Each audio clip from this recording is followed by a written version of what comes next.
Look, I love Demon Slayer. Very niche show, you may not know about it. The plot isn't the strongest and the characters can be very one-dimensional, but my god, I don't care.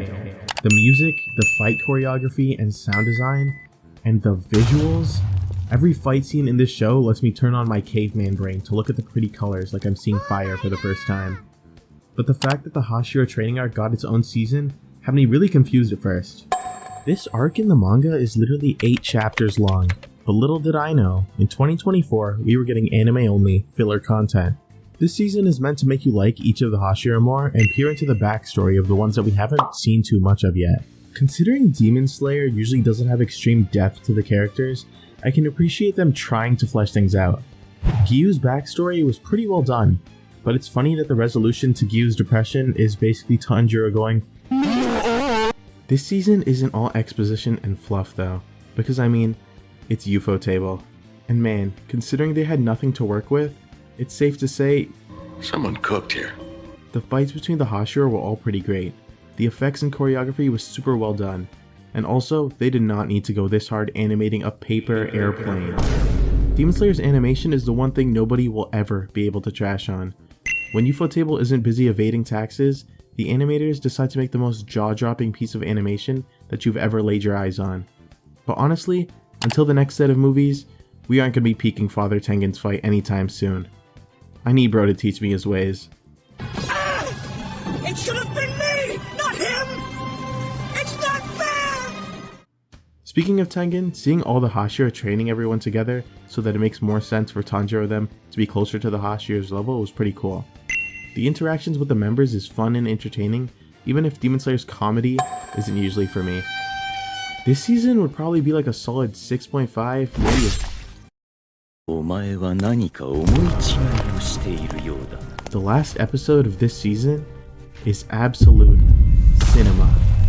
They decided to jump into the final arc with the biggest bang imaginable. Literally.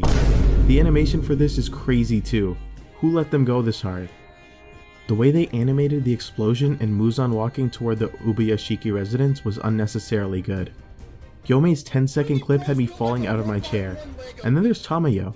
And she has to be best girl because she is the MVP of the entire final arc. The Hashira all assembling and using their breathing techniques before being teleported into the Infinity Castle was absolutely insane. Tanjiro and Giyuu are synced up for the fight, and man, Tanjiro and Muzan have it on sight. And then the theme starts playing, and I swear, the track, Straight Into Hell, for the entire Infinity Castle scene had me straight levitating.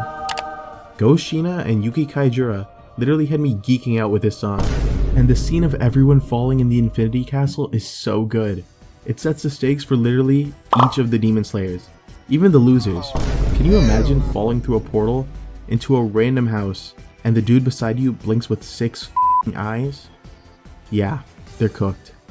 And then all the Hashira getting teleported had them worried and concerned, but Inosuke was just out here having lunch, ready for a good time. And Zenitsu? Bro is him. Everyone else fell into the Infinity Castle. Zenitsu entered that shit.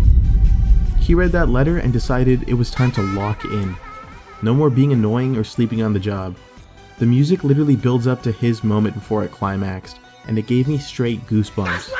He is the coldest man in this entire show. He always has a scene in each season where he just steals it all himself.